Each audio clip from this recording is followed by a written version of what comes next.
我从没想过只是送个快递，险些把命给搭上。我是一名快递员，今天是我上岗第一天，负责的区域叫马吉小区。而奇怪的是，这个小区只有一栋大楼，小区保卫室门口挂着一张醒目的快递员守则，虽然已经泛黄，字迹却格外醒目。猛地看过去，透着几分诡异。马吉小区一共有6层，没有第7层。405住户是一个小女孩，她喜欢童谣，想要安全地离开她家，记得唱童谣给她听。502的孕妇是个奇葩，喜欢开玩笑，千万不要进她的家。601的老人患有老年痴呆，不要相信他说的话。快递员送快递时尽量不要发出声音，请保持安静。在楼道里碰见住户，不要主动和他搭讪，更不要收他的任何东西。我默念了几遍守则，打算认真遵守。这是我的第一份工作，我不想被投诉，更不想被炒鱿鱼。你就不好奇1至3楼需要遵守什么规则吗？低沉的声音猛地在我身后响起，吓得我一个机灵，猛地转过头去，面前是一位慈眉善目的光头大叔，他穿着一身灰色保安制服。你好啊，姑娘。他热情地给我打招呼。大叔你好。我冲他笑了笑。咱们这1到3楼被一个杀猪匠给买下来了，做了肉食品加工厂，工厂平时很忙，没时间收快递。保安解释说，大概是保安的话给了我心理暗示，我总觉得周围弥漫着一股血腥味。今天的快递是一部手机，收件人是6楼的孙广才。我拿着快递快步走进楼道里，楼道的光线很暗，我打开了手电筒，光亮下的楼道破烂不堪，扑面而来的是潮湿气息和腐烂的味道。这样的环境真的能住人吗？我有些胆怯，突然间，一只老鼠大摇大摆地从我的面前跑过，我吓得魂都要没了，跳着脚刚打算尖叫，猛地想起了快递员送快递时尽量不要发出声音，请保持安静这条规则，害怕触犯规则会受到惩罚。我使劲捂着嘴巴，直到尖叫从嗓子里滑回胸腔，我的脸憋得通红，委屈地抹了抹脸上的泪水，重重地叹了一口气，走到3楼拐角处，迎面走来一个身材魁梧的男人。他看到我先是一愣，随即翘了翘嘴角，真有这么热吗？看你跑得满头大汗。男人充满磁性的声音在耳畔响起，正打算开口搭话，第6条规则浮现在我的眼前，在楼道里碰见住户，不要主动和他搭讪，更不要收他的任何东西。我尴尬地冲他笑了笑，身子向旁边靠了靠，给男人让出一条路。男人又瞄了我一眼，递了一条白色手帕过来，擦擦汗吧。我社死地摇了摇头，然后上了楼。隐约间我听到男人的笑声，他说我们还会再见面。我一口气冲到了6楼，601的门口放着2袋垃圾，里面有纸尿裤，还有些剩菜剩饭。他家里有小孩子。我支棱着耳朵听了听，并没有听到小孩的啼哭，或者说整个小区都陷入诡异的寂静中。突然间门被打开了，我吓得一个哆嗦，赶紧后退2步。开门的是个老头，刚刚是秋季，他竟穿了件羽绒服，头上还戴着毛线帽，眼睛浑浊地看着我。送快递的。是的，麻烦你签收一下。我将快递盒递给他。是纸尿裤吗？他眼神直勾勾地盯着我。是部手机，我诚实地回答。老头冷哼一声，谁说我要买手机？我要买的是纸尿裤，我孙女要用纸尿裤。他用力地晃着快递盒，生气地吼着。我屏住呼吸，蹑手蹑脚地靠近楼梯，准备开溜，生怕老头会迁怒于我。眼神不经意瞄到屋子里，我意外看到了老头的小孙女，她躺在沙发上，穿着一条纸尿裤，不哭也不闹，因为她是个塑料人偶。第4条规则说的果然没错，老头就是有老年痴呆，他的话不能相信。丫丫不哭，爷爷回来了。老头扭头进了屋，小心翼翼地抱起人偶娃娃。我终于看清了他的脸，隐约间他竟然冲我眨了眨眼，我吓得腿有些软，一个踉跄差点从楼梯栽下去。我终于走到了楼门口，外面淅淅沥沥地下起了小雨，小区地面湿哒哒的，我的脚下一滑，一屁股坐在地上，沾了一手泥。我赶紧掏出纸巾擦擦，看到纸上泥水的颜色，我一下子傻眼了，竟然是殷红色，还带着甜腥味，这是什么鬼地方？本姑娘再也不来了。想到之前邪门的经历，我忍不住咒骂了一句：你说什么？我一回头，正对上保安阴郁的脸，他的神情严肃到恐怖，我有些害怕，下意识地舔了舔发干的唇。下一秒，他嘴角咧开，露出灿烂的微笑。你刚才的话可不能乱说。他把那把黑漆漆的伞举到我的面前，我一头雾水，他变脸怎么比翻书还快？给你看的好东西。保安快步走到保安室门口，将快递员守则翻了过来，背面写着：一旦成为马吉小区的快递员，不能中途反悔，除非公司倒闭或者死亡。我的眉头拧成了一个川字，心里飙了无数脏话。难道我的命就要撂在这里了吗？一旦成为马吉小区的快递员，不能中途反悔，除非公司倒闭或者死亡。我的眉头拧成了一个川字，难道我的命就撂到这里了吗？我气鼓鼓地上了3轮车，冒雨离开了这个鬼地方。很快，马吉小区迎来了第2个快递，心情沉重地来到马吉小区，保安熟稔地和我打招呼，我冲他强颜欢笑了一下。这时我的电话突然响起，是502的业主，一个冰冷的女声缓慢传来：我的快递到了吗？哎，到了，这就给您送上去。说着，一路狂奔来到5楼。我小心翼翼地叩响502的房门，门里突然传来了几声小孩子凄厉的啼哭声，接着是死一般寂静，只能听到我扑通扑通的心跳声。我遏制住逃跑的冲动，等待着对方来开门。不久，一个叼着烟卷的女人开了门，她面色枯黄，挺着一个圆滚滚的肚子，孕妇竟然抽烟。下次麻利点，别耽误了我正事，这奶粉可重要的很呢。他麻利地签了字，严肃地对我说：“好的。”我爽快地答应。你猜我肚子里的是男孩女孩？女人突然转移话题：“不管是什么，都和老大做个伴儿。”想到刚才孩子的哭声，我灵机一动说：“我这是第1胎。那刚才孩子的哭声哪有什么哭声？”女人粗暴地打断我的话：“难道是幻听吗？不可能，这个小区处处透着古怪。”我的神经又一次绷紧。女人关门的刹那，她的表情突然僵住，2条腿开始疯狂颤抖，嘴里发出刺耳的尖叫和哭喊。我吓得面色苍白，问她到底怎么了。我要生了。女人终于吐出一句完整的话，她的话让我的脑子瞬间短路，几秒钟才缓过神。我赶紧扶住她，想让她回床上躺着，可是一只脚刚迈进房门，猛地想起那条规则，千万不要进孕妇的家，咽了一下口水说：“你别着急，我这就打120。”我掏出手机，女人却死死地拉住了我的胳膊。来不及了，她艰难地说。女人的肚子诡异地抖动起来，像是有什么东西在用力挣扎。她突然转过身去，背对着我，从肚子里掏出什么东西，然后举到我的面前。我吓得目瞪口呆，一屁股坐在地上。女人突然爆笑起来：“你真是个怂货，这是假的！”她随手把这个孩子扔在我的脚下，我惊恐地向后挪了挪。那孩子并没有哭，我定睛一看，才发现这娃娃和那老头的孙女是同款。再看女人，她的肚子依旧高高的隆起。你果然是个奇葩。我厌烦地丢下这一句，挣扎着爬起来，猛地冲下楼去，站在大门口。我剧烈喘着粗气，保安眯着眼睛，疑惑地看我：“你怎么了？”我抬头看着这栋麻吉小区，绝望地流下了眼泪。刚刚突然多了个快递，是4楼的，你再送一趟吧。保安将快递扔给我，我惊魂未定，直接用手挡了出去。快递哐当一下落在地上，快递盒里响起了诡异的儿歌。这是什么鬼东西？我干嘛要做快递员？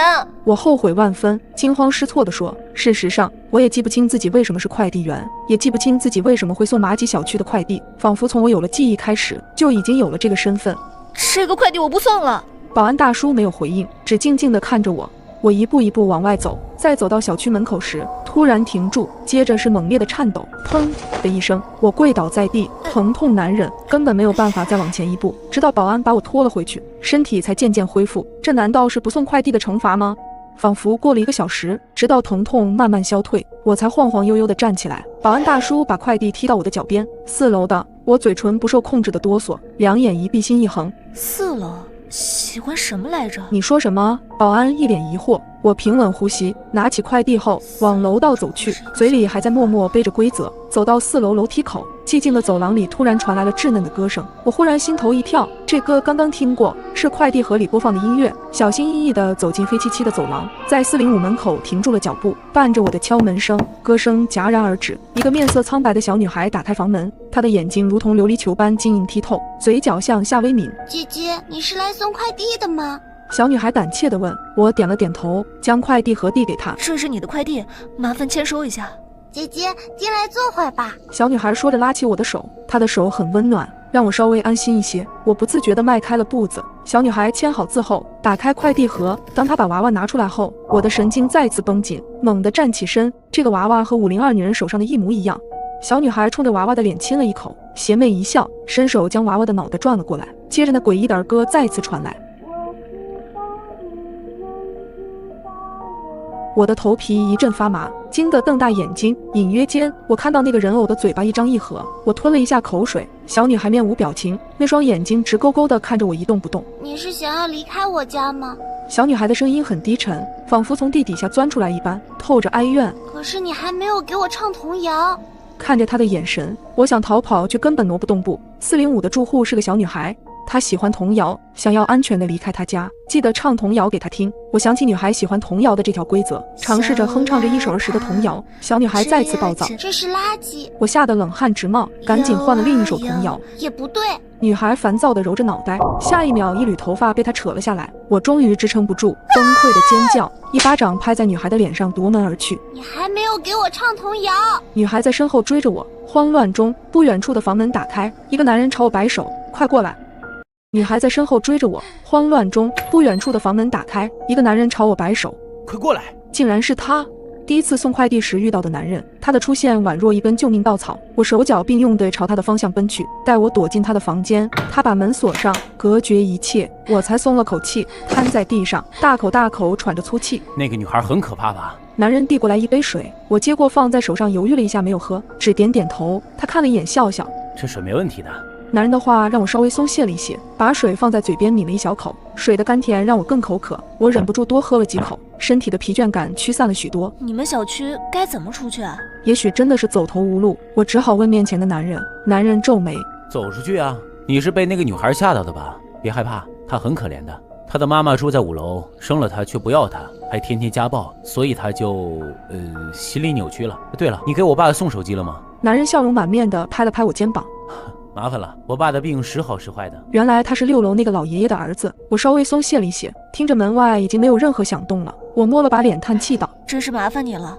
我得走了。”心想着我得赶快离开这个鬼地方，就算疼死在小区门口，我也不想再踏进来一步。刚站起身，我眼前突然天旋地转，眼皮沉重万分，最后的画面停留在男人诡谲地看着我笑。倒下的一瞬间，我蓦地想起那2条规则：快递员送快递时尽量不要发出声音，请保持安静，在楼道里碰见住户，不要主动和他搭讪，更不要收他的任何东西。我醒来时，周围黑漆漆的，头还晕乎乎的感觉，浑身酸痛，像是血液流畅不通一样。我想起身，却发现自己动弹不得，我竟然被男人用绳子捆在椅子上。这时房门被推开了，紧接着屋内一片光明。我眯起眼睛，看到男人笑着向我走来，他坐在我对面，翘着2郎腿，血笑的眼神注视着我。这么细皮嫩肉，真的有点可惜啊。你到底是谁？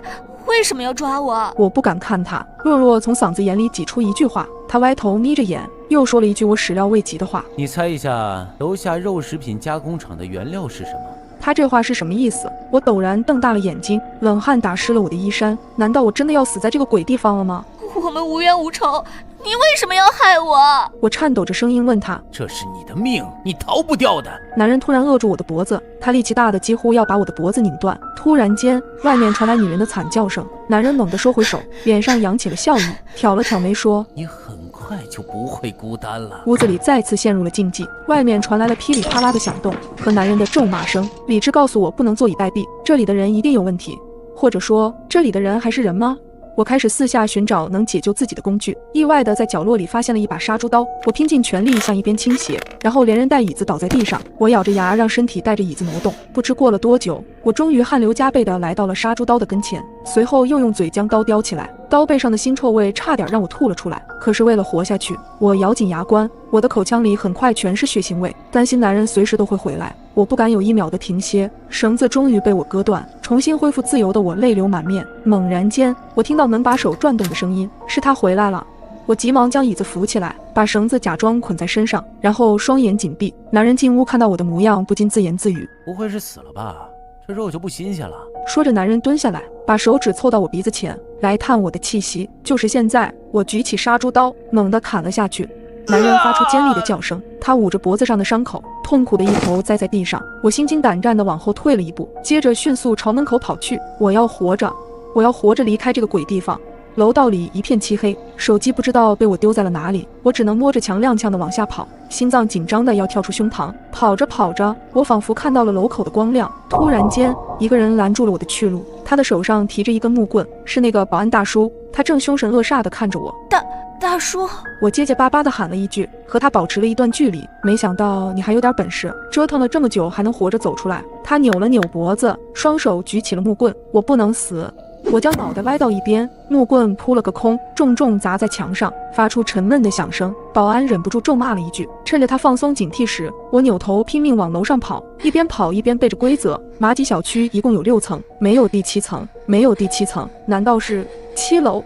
保安的狞笑声响彻整个楼栋，那笑声离我越来越近。我用尽全力奔跑，4楼、5楼、6楼、7楼，果然有7楼。7楼只有一个木门，门缝里透出了温暖的光亮，保安已经近在咫尺。我跑向7楼，伸手铺开木门，阳光打在我的脸上，我努力睁开眼睛，入眼的是我的卧室。难道之前发生的种种只是一个梦？我摸了摸自己的身体，依旧健全，随后又抬手在胳膊上掐了一下，痛感让我险些喊出来。不经意抬眼时，床头的娃娃正歪着头看我，这娃娃和我梦里的一模一样，我心里有些不舒服，伸手将它塞进抽屉里。就在我回想着刚才那逼真的梦时，手机铃声倏地响起。女士，你好，经过公司筛选决定，你被录用了，下午就可以直接上岗。这通电话让我像打了鸡血一样，兴奋得不能自已。我兴冲冲地办理了入职。快递站长将一个包裹直接递到了我的手里，我低头一看，2只眼睛差点吓得掉出来。地址是马几小区601，收件人是孙广才。如果你忽然有一种不好的感觉，就是说不上来，但感觉很奇怪，那你就得小心了，因为人的第六感有时候是非常准的。今天是我们的3周年纪念日，男友竟然忘得一干二净。晚上我生气地和他吵了起来，赌气地收拾好了行李，就准备去附近的旅馆居住。登记的时候已经是半夜，前台只留了一盏昏黄的灯光，是一个看着很和蔼的阿姨。她看着我的身份证，小姑娘，你是本地的，都这么晚了，怎么不回家啊？她可能是出于关心，但总让我感觉怪怪的。出于警惕，我并没有和她多说什么。拿到房卡后，我坐着电梯上了楼，楼道里很暗，给我一种不踏实的感觉。快步走进房间，锁好房门后，丢下行李就躺在了床上，拿出手机想看看那狗男人有没有找我，结果发现他一条信息也没发给我。我心里又气又委屈，看来他真是不在乎我，就不担心这么晚我出什么事吗？狗男人，这次我绝对不先低头。想着想着，我越发委屈。房间里的座机突然响了，在寂静的夜里显得格外刺耳，吓得我一激灵。我迟疑了一下，接起电话。姑娘，我是楼下前台的，真是不好意思啊。是这样的，我想起来你屋里的花洒坏了，没办法洗澡，要不我给你换个房间吧。阿姨带着特别抱歉的语气。我看了看时间，已经是凌晨1点30分，于是对阿姨说：不用麻烦了，我在家里已经洗过了。那怎么可以？阿姨突然拔高了声音，她过激的反应让我觉得莫名其妙。挂断电话后，我的思绪变得清晰一些。花洒是旅馆的基础设施，按道理说应该每天检查，难道是阿姨故意把我安排在这个房间？她是不是有什么目的？我的脑海里顿时出现了很多恐怖的画面，心里拔凉拔凉的，不断安慰自己可能是想多了。躺在床上，我翻来覆去怎么也睡不着，总觉得心里不踏实。正在我胡思乱想时，敲门声突兀的响起，我心里一惊，下意识地问了一句：谁啊？姑娘，你的身份证落在前台了，我给你拿来了，麻烦你把门开一下。听了阿姨的话，我赶紧打开了包，发现身份证真的不在。这就来。我答应着跳下了床，快步走到门口，趴在猫眼上向走廊望去。那个前台阿姨一个人站在门外，我的神经稍微放松一些。可就在我准备开门时，听到了一声低沉的咳嗽声，我确信这声音是一个男人发出来的。直觉告诉我门外肯定有问题。阿姨，外面就你自己吗？我故作平静地问。对对对，就我自己，你赶紧开门吧。他焦急的应答，让我感觉更不对劲。我太困了，身份证先放前台吧，我男朋友一会儿来找我，待会儿你给他就可以了。许久，外面终于陷入了安静，可我的心却迟迟没办法平静下来。这个旅店一定有问题，必须赶紧离开这里。我蹑手蹑脚地下了楼，探出头往前台看去，没看到人。我暗暗松了一口气，刚想往大门口走，就听到有声音从门口传来。我望了过去，只见一辆破旧的面包车停在店门口，那个前台阿姨站在门口，正和司机小声议论着什么。她的神色凌厉，和之前和蔼的形象判若两人。我的心里一阵发毛，大气都不敢喘。突然，他们望向了我这边，我立马将头缩了回去，全身汗毛直立。直觉告诉我，这个时候最好不要被他们发现。我害怕电梯声会引起他们的注意，便选择走楼梯。两腿发软的我，手脚并用才爬到了3楼，汗水早将我的衣服打透。就在我打算从安全出口回房间时，却看到有2个彪形大汉守在我的门口。我攥着手机，悄悄缩回了头，突想起前几天在新闻上看到的年轻女孩无故失踪的案件。此时我特别后悔为什么要离家出走。我深吸口气，再次往楼上走去。我缩在4楼的楼梯墙角，颤颤巍巍给男朋友发微信：小帅，救我！我怀疑他们有人要害我。我看到有4个人，顺手给他分享了定位。唯一庆幸的是，这狗男人还没有拉黑我。发完消息之后，我又向墙角缩了缩，仿佛过了1个世纪那么漫长。我感觉我身上的汗都快干了时，听到了电梯响动，有人下去了，估计是门口那2个人看等不到人就走了。我依旧不敢出声。没过多久，我再次听到电梯的声音，随后手机收到了一条消息：小冉，我到了3楼，你在哪里啊？我告诉他我在4楼楼梯口。没过一会儿，脚步声传来，我看到了男友的脸。此时的我完全顾不得之前的争吵，紧紧抱住了男友。我刚刚看了一下，楼下没什么异常，我们回家吧。过了好几天，我都没有从那晚的经历中缓过神来，一直都以为自己是被迫害妄想症，直到这条新闻的出现。昨晚在麻吉市某小区附近旅馆破获一起贩卖人口案，抓捕 N 名人员。看到这条新闻，我顿时冷汗直下。虽然照片模糊，但我一看就知道这是我那晚入住的酒店。男友也是一阵后怕，后悔那天让我出去。如果那晚我真的和他们正面碰撞到了，那真的难以想象会发生什么。如果你收到陌生号码的表白短信，威胁你不答应就会死，你会怎么办？2月13号那天，我加完班已经快到凌晨，看着冷清的街道，我冲着停在街边的出租车招了招手。刚坐上车，天空中突然电闪雷鸣，狂风大作，顷刻间豆大的雨滴就顺着车窗缓缓落下。我满身疲惫地倚靠在窗边，每天只有这个时候才能感到一点点放松。然而就在我轻轻闭上眼准备打个盹的时候，手机传来的震动猛然把我惊醒。我看向了手机，屏幕上显示现在已经是2月14号0点，与时间同时显示在我眼前的还有一条未读短信。点开后发现是一个未知联系人发来的消息：我喜欢你。看着这条未知联系人发来的短信，我第一反应就是有人玩大冒险游戏输了，于是我只是敷衍地回复了2个字：谁呀？本以为只是一场无聊的恶作剧，我就没有把这件事放在心上。殊不知就在我刚放下手机时，却再一次收到短信：你必须做我女朋友，否则我保证你绝对活不过明天。什么鬼？这人有病吧？我没好气地回复了他：神经病。之后对方便再也没有回过消息，我也不再理会。放下手机，重新闭上眼睛假寐。窗外的暴雨丝毫没有要停下来的意思，听着雨滴噼里啪啦落在车窗上的声音，不知为何，我心中竟莫名其妙生出一股烦躁不安的感觉。就在此时，我的电话又响了，幸好这次不是短信，而是语音电话。看着屏幕上2个醒目的大字，我不敢耽搁，赶紧按下接听键。小欧吗？今晚就辛苦一下把方案做出来发到我邮箱。老板冰冷且不容拒绝的声音，瞬间让我觉得生活无望。可即便如此，我还是只能假笑着说一些违心的话。接着我拿过随身携带的背包，殊不知人一旦倒霉起来，就连喝水都会塞牙缝。平时从来电脑不离身的我，今天偏偏把笔记本电脑忘在了办公桌上。想起同事小张还在公司加班，我赶紧拨打了他的手机。下一秒看着出租车转进了那条熟悉的巷子，我的家就在这条巷子尽头。不知是否是因为下雨的缘故，今夜我总感觉分外孤独。打开朋友圈，除了有个别微商的广告以外，几乎被各种秀恩爱撒狗粮的情侣刷屏了。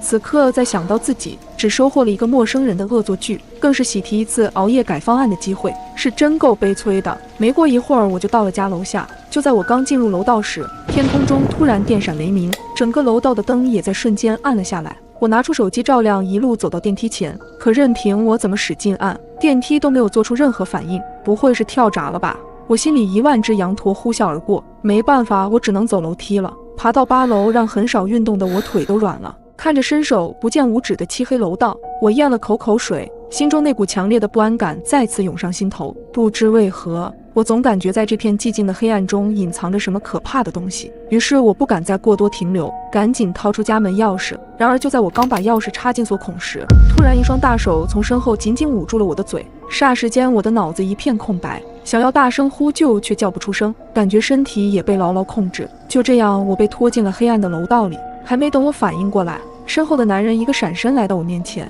他随手从口袋里拿出一块抹布，把我的嘴堵住，接着就想对我做些什么。我怎么也不敢相信自己有生之年竟然还能遇到这种丧心病狂的变态。我用尽全力挣扎，妄想能摆脱魔爪，殊不知就在我死命挣扎时，脚下一个踉跄没站稳，于是我就这样重重地从楼梯上摔下，撞到了后脑勺。在失去最后一丝意识前，我看向了那个侵犯我的人，奈何漆黑的环境下，我只看到一个高大的身影。或许我的命运就是注定只能走到今天，心里涌过万般无奈与不甘，但也只能与这个美丽的世界说声再见。2月14号0点，我惊吓着醒来，手机收到一条陌生短信：我喜欢你，似曾相识的情景。我按着太阳穴，头有点痛。这个噩梦让我冷汗直冒。天果然在下暴雨，随后又是老板的电话，我让同事顺路给我带笔记本，跟梦里的一模一样，只是我没有回复那条短信。如果你收到陌生号码的表白短信，威胁你不答应就会死，你会怎么办？2月14号0点，我惊吓着醒来，手机收到一条陌生短信：我喜欢你。似曾相识的情景，瞬间只感觉后背发凉，汗毛直立。我下意识地看向窗外，外面的倾盆大雨似乎在向我证明着什么。然而还没等我弄清楚事情的原委，就接到了老板通知熬夜改方案的电话。然后就是我顺其自然地打电话给同事，让他下班顺便帮我带一下电脑。此时发生的一切竟然奇迹般和我的梦境完全一致，唯一不同的是这一次我选择不回信息。对于这种变态，最好的处理办法就是不予理会。或许是看出我脸色不对劲，出租车司机满脸关心地问我：小姑娘，你怎么了？是不是晕车啊？司机师傅的一句话瞬间把我四处飘扬的思绪拉回了现实。我看向他，只不过一眼差点把我魂都吓没了。虽然我只能看到司机的背影，但总感觉这个身影竟然有几分熟悉的错觉。想到这里，我不禁倒吸一口凉气。好在没过多久，车就停在了我所居住的单元楼下。直到看着出租车彻底消失小区里，我才稍微放下心来。与此同时，和梦境里一样，天空中突然一阵电闪雷鸣，接着楼道瞬间陷入了一片漆黑，电梯也在同一时间断电。有了上一次的经历，我很清楚自己马上就要遇到那个变态，于是我一刻也不敢耽误，直接一口气爬到了8楼。即使此刻我只感觉到腰酸腿疼，两眼直冒金星，但值得庆幸的是，我终于赶在变态对我下手前打开了家门。房门被打开的刹那，手机再次响起，原本以为是给我送电脑的同事到了，结果看到消息，我整个人瞬间如坠冰窖。你不回信息就代表你不答应，如果你不答应的话，我会杀了你哦。是那个变态。我下意识地进屋关门，可惜为时已晚，一只手死死抵住了门。那个男人就这样从门缝中挤了进来，一把捂住我的嘴，然后狠狠将我按在地板上。我用力咬住了他的手，唇齿之间开始泛出浓烈的血腥味。我能察觉到男人隐忍着痛苦，微微颤抖着。然而下一秒，他竟然把另一只手探进了我的裙底。内心的羞耻感让我用尽全身力气发起最后的反击。他似乎彻底失去了耐心，下一秒他停下了到处乱摸的手，掐住了我的脖子。我的呼吸越来越困难，意识开始变得模糊。在心跳停止的前一秒，我终于想明白了一个事，原来之前发生的那些事根本不是梦，都是真的。果然，当我再次睁开双眼环顾四周，我非常确定自己此时正在一辆出租车上。车窗外的倾盆大雨，手机上那条熟悉的短信，一切都透露着我陷入了一场可怕的死亡循环。然而最令人绝望的是，我根本不知道要怎么样才能走出这场循环。看着单元楼内准时断电的楼道灯和电梯，我彻底不敢自己回家了。我看向了司机师傅，张了张嘴，从嘴里挤出一句话：师傅，您能送我上楼吗？我可以给您加钱。听闻此言，我看到出租车司机沉默了好一会儿，他的犹豫让我直接将他排除了嫌疑人名单。我有幽闭恐惧症，我再次诚恳地向司机师傅开口。这一次，他终于下车，跟着我走进了漆黑的楼道。在得知电梯无法正常运行后，师傅耐心地陪着我步行上了8楼。这次，我很安全地回到了家里，家里也断电了。我锁好门窗，拉上窗帘，坐在椅子上大口大口地喘着气，在家里顿时让我安心了许多。突然的敲门声吓得我一激灵，谁？我颤抖着问。如果你收到陌生号码的表白短信，威胁你不答应就会死，你会怎么办？突如其来的敲门声让我稍微放松的心情又紧张起来。谁？我颤抖着声音问。是我，赵宇，电脑给你送过来了。听到同事的声音，我缓缓放下戒备，打开了房门。透过门缝，我看清了赵宇的脸。怎么不开灯啊？家里断电了，我无奈地说。我去看看。我听着楼道的脚步声走远，不久家里的灯亮了，我的心也回暖了许多。他递给我笔记本后便打算离开，我想着一个人害怕，便挽留他留下喝口水。你脸色不太好，是不是身体不舒服？赵宇问。我还来不及开口，手机震动了起来。这个男的是谁？你是真的不想活了吗？我瞬间崩溃，泪水控制不住。赵宇关心地询问我怎么了，有个男的想杀我。我举起手机给赵宇看，看了短信内容，赵宇安抚我。你打过这个电话吗？我摇了摇头。他拿过我的手机，拨了过去，片刻后皱眉。打不通。我要不要报警啊？赵宇帮我分析。你现在没出事儿，没有证据，估计没法立案。他在房间里帮我检查了一下，没发现隐藏的摄像头。短信又亮了。你要留这个男的过夜吗？外面轰隆一声，灯再次灭了，房间再次陷入一片黑暗。赵宇打开了电筒。是不是又跳闸了？我出去看看。我立刻拉住他，让他不要出去。不要紧的，我去看一眼就回来。说完，他打着电筒，轻轻地推开了门，随后把门合上。我贴着门，听着他检查电闸的动静。突然一阵哐当声，像是有什么东西砸在了电表的铁皮上，门突然被疯狂地敲响，我吓得往后退缩。随后是赵宇的闷哼声，不救他肯定会死的。我打开一个门缝，赵宇立刻将手伸了进来，我将他拽进屋，但是已经晚了。他他的喉咙被割了一道口子，血鼓鼓的往外流。我胡乱的用毛巾帮他按住，但是无济于事。临死前，赵宇抓紧我的手，他睁大着瞳孔，停止了呼吸。我的大脑一片空白，心脏也漏了好几拍，随后才想到报警。但在我拨出电话的前一刻，我停下了。赵宇是因我而死的，如果我重来一次，他是不是就不用死了？我捏紧门把手，如果还得死一次，那这次一定要看清那个人是谁。我颤抖着手，义无反顾地打开房门，高举起手电筒对准他的脸。他显然没想到我会自投罗网，愣怔在原地，看着他的颓废的五官，脑子里突然轰了一声，是你！我的心突然好痛。再次醒来后，看着窗外的雨，我泪流满面，心却无比平静。这个想要置我于死地的男人，是我的前夫宋文杰。我们结婚后，我才知道这个男人神经敏感，还不求上进。当年为了维持家里开销，我在外拼命的工作，但每次加班回家后，他都会怀疑我跟那男人厮混，吵了很多次架，甚至我的穿着也必须按他的要求，否则他就会发飙。穿这么少是出去卖吗？宋文杰为了监视我，还监听了我的手机。有一次我去谈业务，他在手机上听到有异性在场，竟然跑到现场众目睽睽下骂我不要脸。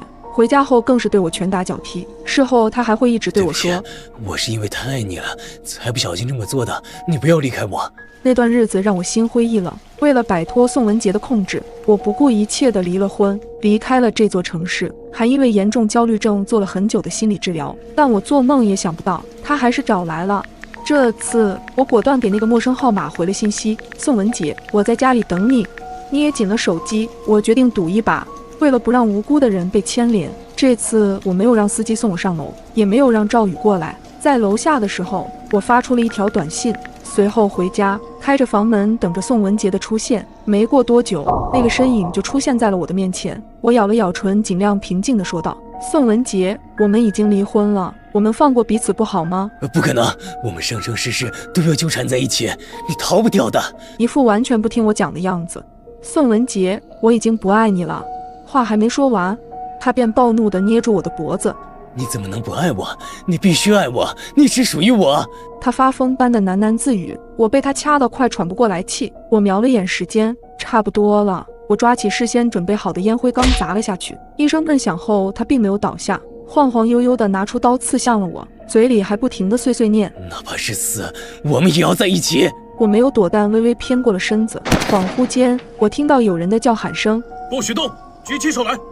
等我再醒来时，人已经躺在病房里，而不是那辆出租车上了。我知道自己赌对了，妈妈就坐在我的旁边，看到我醒了红了眼眶。丫头，你终于醒了，你知不知道你差点没命了？得亏没有刺中要害。她摸了摸我的头，宋文杰已经被抓了，你别害怕，他再也不会伤害到你了。看着妈妈苍老了许多的面容，我拉着她的手哭了起来。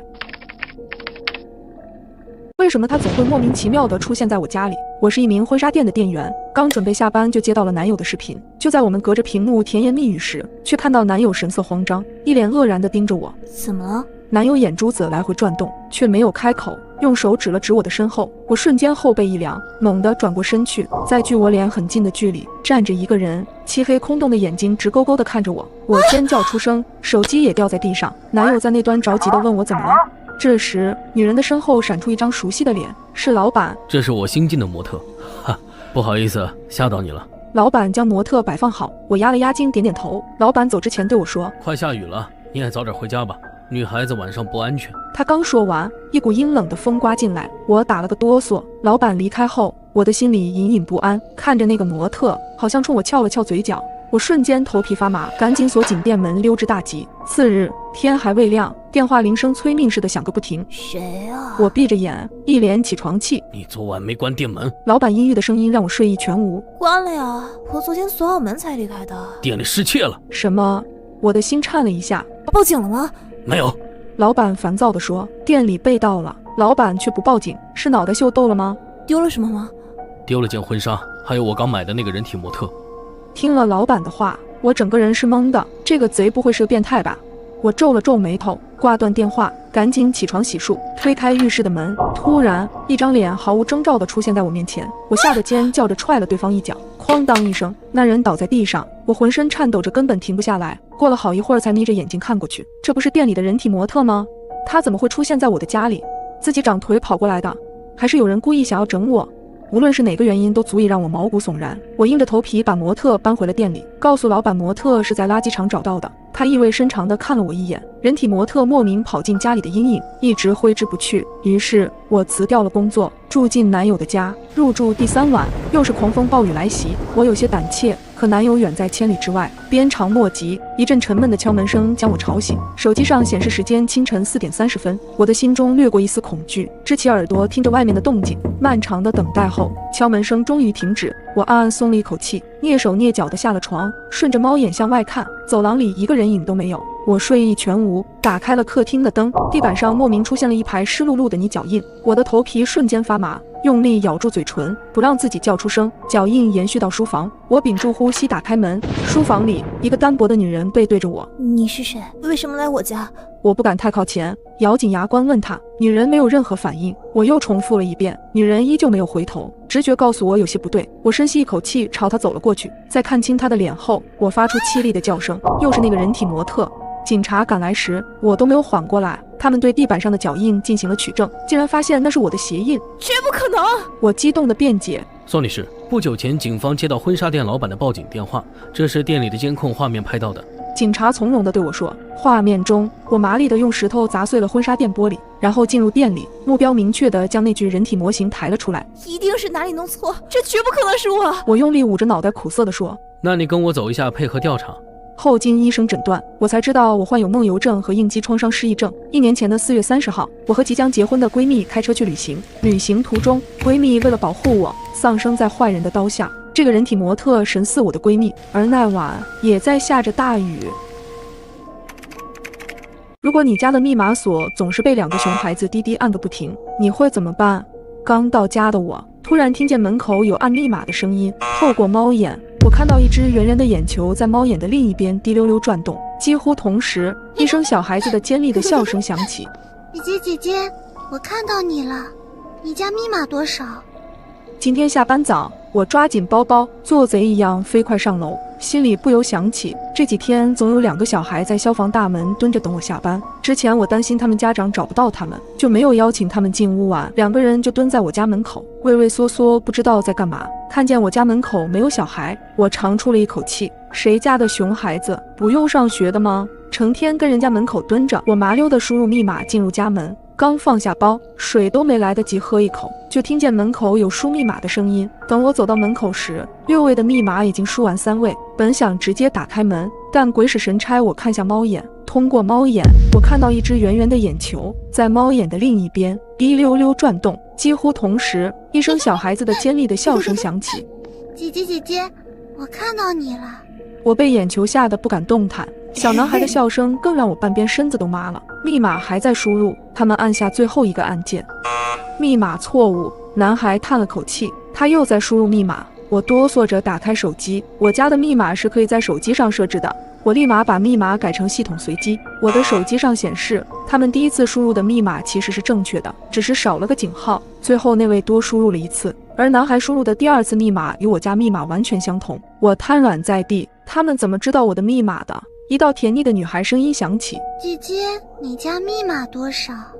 我回过神来，这个女孩比小男孩大一些。从前几次见面来看，她心智成熟，似乎很聪明。我开口：你们想干嘛？女孩凑在门缝上说：我想上厕所。楼下物业办公室有厕所，你自己坐电梯到负1楼去。我翻找手机里物业电话，通过物业一定能找到这2熊孩子的父母。姐姐，我不想上厕所了，你们家有没有不要的瓶瓶罐罐？女孩的声音近得像是在我耳边低语，我感到被蛇爬过的恶心与难受。我打通物业电话，让他们上楼一趟。在等待的时候，门外悄然无声。我试探着从猫眼里观望，门外空空荡荡，估计是听到电话，怕被喊家长，所以跑了。想到2个孩子鬼鬼祟祟的模样，我猜他们根本就不是在玩耍，分明是盯梢。门再次被敲响，我打开门，门口站着3个穿黑色保安制服的人。我简单把事情描述一遍。你是说，你这几天都看到那2个小孩在你门口玩耍？一道好听到可以去当声优的嗓音响起。我顺着声音看过去，黑色鸭舌帽下一双眼睛黑得像是能把人魂魄给吸进去。我呆愣一瞬，啊，对，他们经常在我门口玩游戏。玩游戏，他重复了一遍，嘴角无意间勾起，一个酒窝短暂的出现又消失。旁边一个40岁的保安用手按嘴咳嗽了一下，随即向我说道：“这样吧，蒋小姐，你跟我们下去看下监控吧。”我是鞭套。正对着这层上下楼梯的消防通道，我们小区物业管理的不错，每层的消防通道里和外各有一个监控，黑白录像一帧一帧闪动。时间7月7日，2个小孩在消防通道爬楼梯，一层一层的往上走，最后在我的楼层停住了。他们对了下眼神，缩在角落里往外盯着某个东西。门口录像显示，这时我正好从电梯里出来，从包里翻找什么东西，根本没注意到1米之隔的消防门内有2双眼正注视着自己。时间7月8日，2个小孩提前10几分钟就在消防门口蹲着，看着我从电梯里出来，见我快要走到他们面前，便用手捂住眼睛，从指缝里窥视。这是我第一次真正意义上见到他们。在我输密码时，他们迈着滑稽可笑的步子离我越来越近，而此时的我开门关门，门关上的刹那，他们的脸上出现一种中年油腻男人的可惜与冷漠嘴脸，似乎在说到嘴的鸭子飞走了。也许他们想遮的不是眼睛，而是脸。通过小孩子的游戏让我麻痹放松，随即他们到底想干什么？我瞪圆眼睛看向身旁的男人，他好像知道，所以才会笑着说出玩游戏。见我看向他，他安抚地看了我一眼，先把录像看完。接下来的录像里，2个小孩调皮得很，总是在我家门口乱丢纸盒，在密码盒子上粘胶布，看着我飞踹纸盒、露丝胶布，冲他们龇牙咧嘴时，2个孩子非但不生气，还冲我做鬼脸。待我进门以后，2个人还击掌比耶，直到看到今天的录像，瞬间让我毛骨悚然。如果你家的密码锁总是被2个熊孩子滴滴按个不停，你会怎么办？在查询这几天的监控录像，我发现这2个孩子经常在门口蹲守着我回家，通过小孩子的游戏让我麻痹放松。他们到底想干什么？录像时间7月12日，也就是今天。我左右观望，小心翼翼地解锁进门。5分钟不到，2个小孩出现在我门前，男孩熟练地按着密码锁，几乎是不假思索地输入密码。从视频里可以看到，大一点的女孩子站在凳子上，透过猫眼在观察，手里握着一把水果刀，男孩口袋里也鼓鼓囊囊。看到这一幕，我呼吸不自觉地急促，目不转睛地盯着录像，眼中满是后怕。保安里一个人冷不丁地开口：“这2小孩是怎么知道密码的？”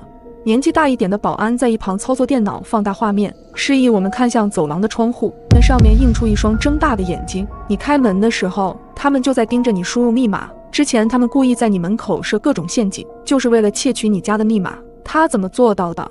窗外的位置有个小平台，他应该是踩在那个上面。他侧过头认真地对我解释，我瞬间鸡皮疙瘩遍布全身。这还是小孩吗？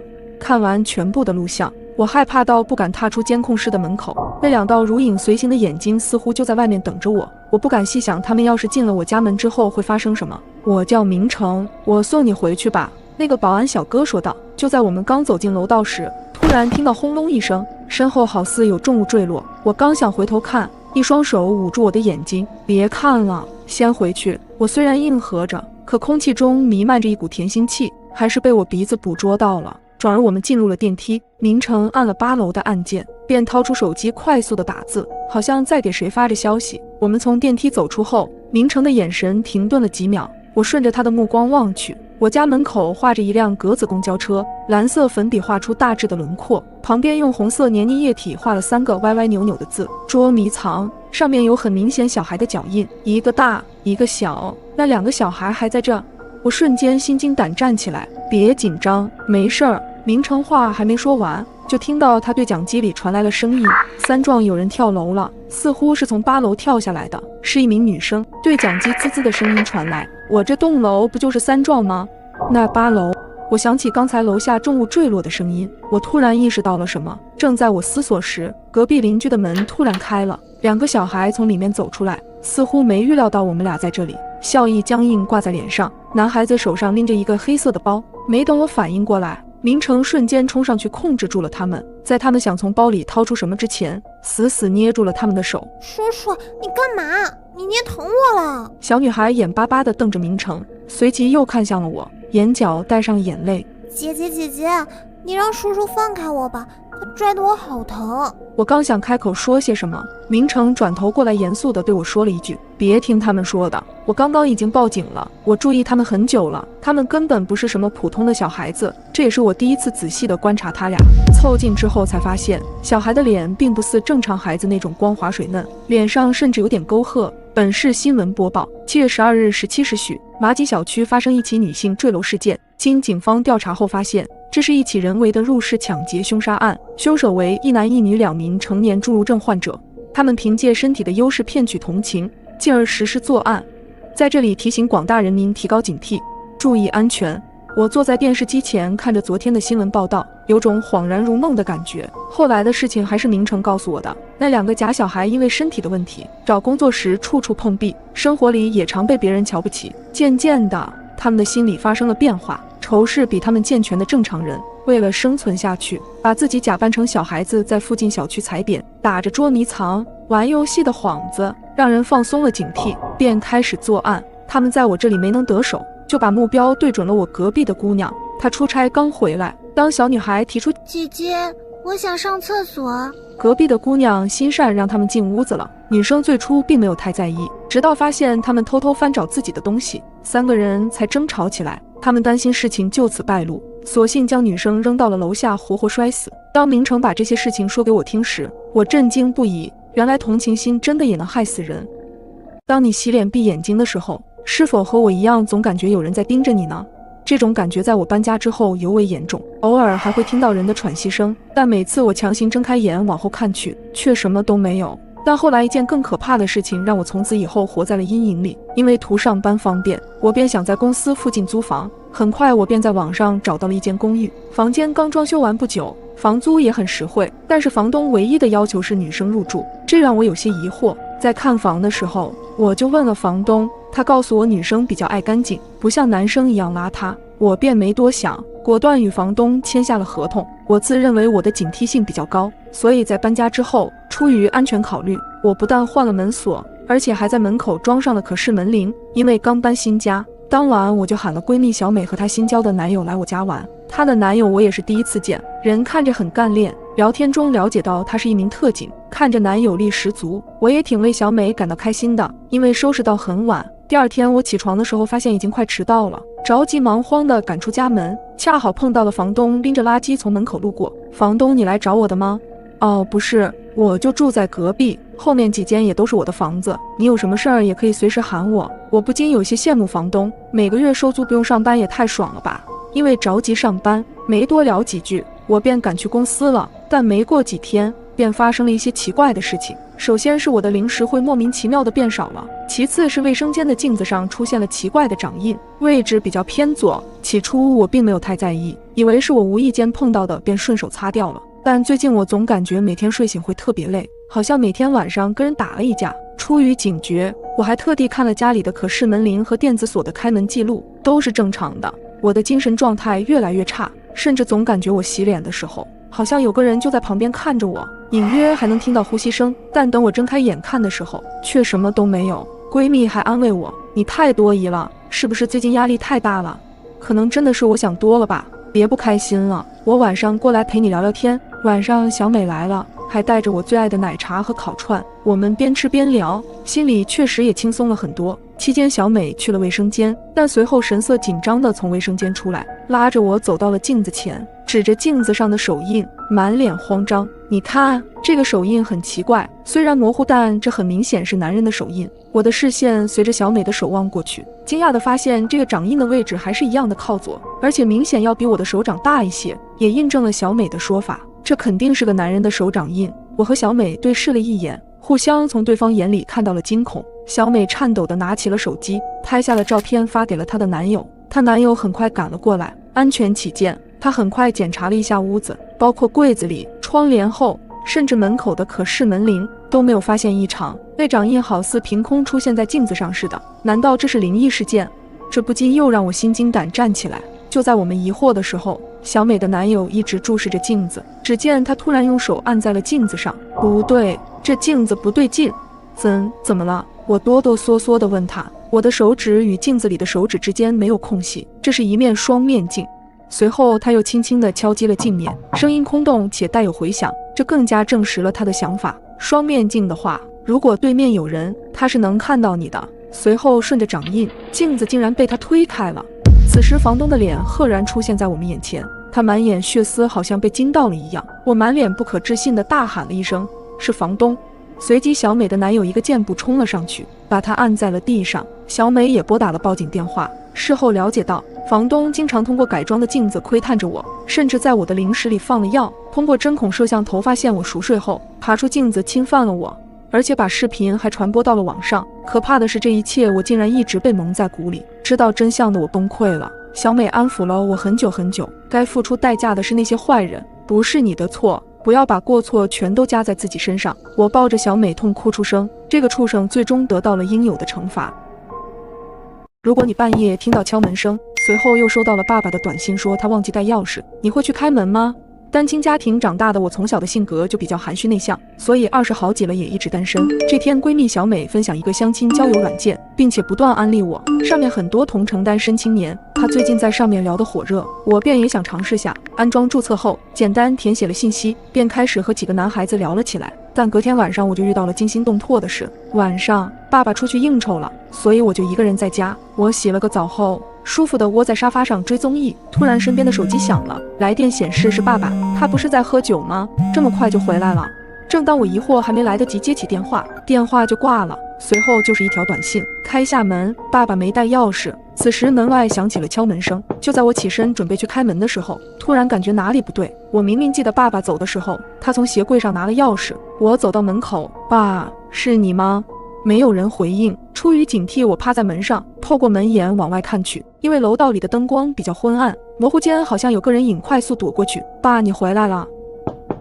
回应我的只有急促的敲门声，我的心突突的跳，后背也冒出冷汗。没想太多，我赶忙拿出手机给爸爸拨了过去。门外确实响起了手机铃声，但奇怪的是一直没人接听。我再次透过门眼看去，外面的人好像被惊到了一样，快速的向楼下跑去，铃声也渐行渐远。突然电话接通了，可还没等我开口说话，电话那头就响起了爸爸的声音：我楼下的车灯忘关了，你帮爸爸先把门打开，我一会儿就回来。电话便挂断了。虽然有些奇怪，但好在听到了爸爸的声音，我也安心了很多，便索性把门虚掩地打开了一条缝，转身就准备继续窝着追踪。这时电话又响了，是爸爸拨打的微信电话。我有些不耐烦地接起来：爸，又干嘛呀？小可，帮我喊个代驾，我喝酒没办法开车了。听到这我汗毛竖起，我爸还没到家，那楼下那个是谁？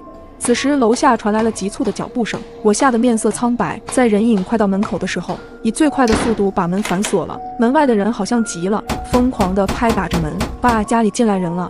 电话那头的爸爸显然非常着急：小可，你躲起来，爸爸这就回去，快打电话报警。因为腿软，我坐在了地上，我从来没遇到这么可怕的事情，眼泪也不自觉地流了下来。我颤抖地拨打着报警电话。此时门外的人好似听到我报警了，便不再敲门了。安静了好一会儿，门外响起了钥匙开门的声音，是爸爸。他通红的眼睛满眼都是紧张，汗水也浸透了上衣，左脚的鞋子也不见了。可想而知，这个喝多的小老头是怎么赶回来的。我抱着爸爸放声哭了起来。根据警方后续调查，这是一个拐卖团伙。我下载的软件能获取到手机的通讯录、位置信息，甚至我相册里的内容。找到地址后，又把我通讯录里的爸爸改成了他们的电话，又通过相册里我录制爸爸的视频，把声音处理成他的音色，目的就是拐卖无知的少女，更甚至贩卖受害者器官。之后在我得知闺蜜小美已经遇害了时，我痛哭不已，并有些后怕，如果那天晚上爸爸没有及时打电话过来，后果真的难以想象。经过此事，我再也不敢随便安装不知名的软件了。